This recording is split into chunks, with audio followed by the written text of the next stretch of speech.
ታህሳስ 1972 የሰው ልጅ በጨረቃ አሸዋ ላይ የመጨረሻውን የእግር አሻራ ጥሎ ከወጣ ግማሽ ክፍለ ዘመን አለፈ።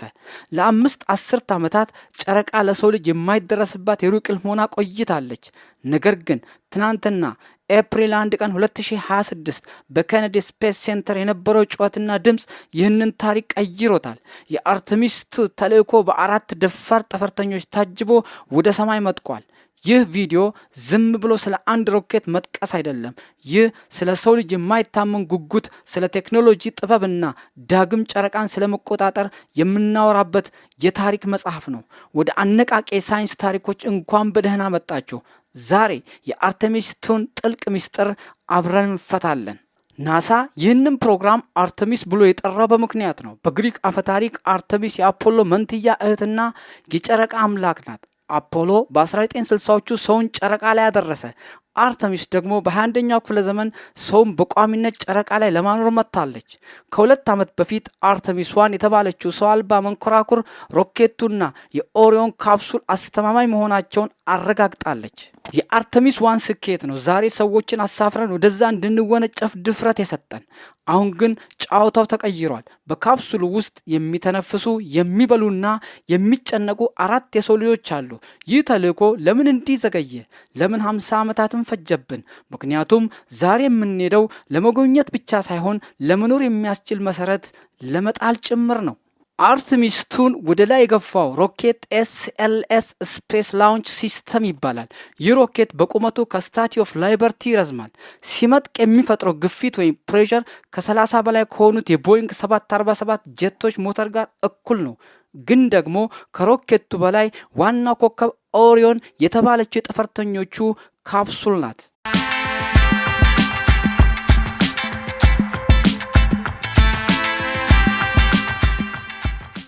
ኦሪዮን ከድሮ አፖሎ ካፕሱል በ30 በመቶ ትሰፋለች።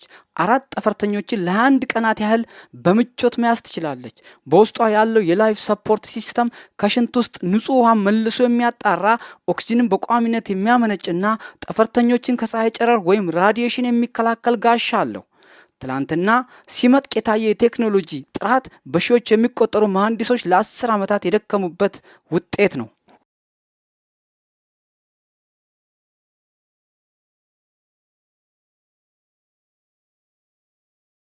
አንድ ሬድ ዋይዝማን የተልእኮ መሪ፣ የቀድሞ የባህር ኃይል አብራሪና በጠፈር ላይ ረጅም ጊዜ ያሳለፈ ልምድ ያለው ሰው።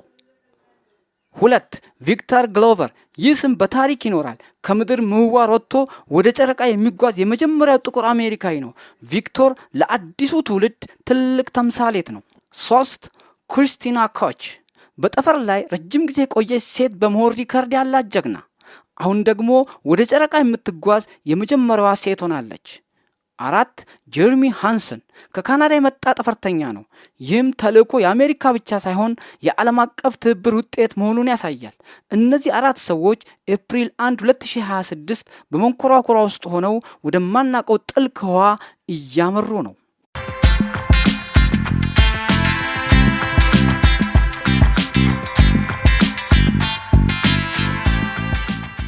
የጉዞ ሂደት እንዴት ነው?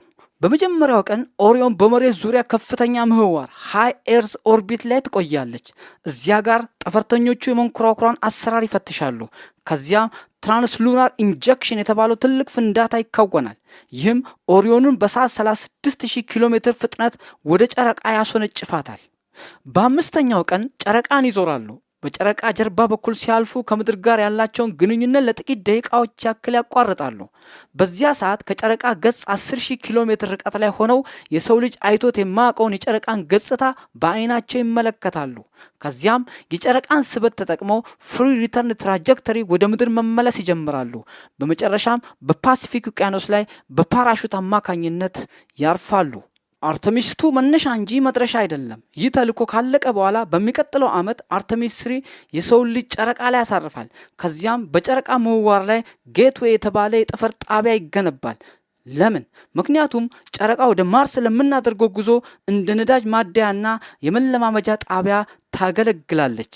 የሰው ልጅ ዛሬ ትልቅ ታሪክ እየሰራ ነው። እኛም ይህንን ታሪክ ለእናንተ ለማድረስ በመቻላችን ደስተኞች ነን። ቪዲዮውን ከወደዳችሁት ላይክ በማድረግ ለጓደኞቻችሁ አጋሩ። አነቃቂ ሳይንስ ታሪኮች ሁልጊዜም ለእናንተ አዳዲስ መረጃዎችን ይዞ ይቀርባል። ቻናላችንን ሰብስክራይብ በማድረግ ቤተሰባችን አባል ይሁኑ። የሰው ልጅ ጉዞ ይቀጥላል። እናመሰግናለን።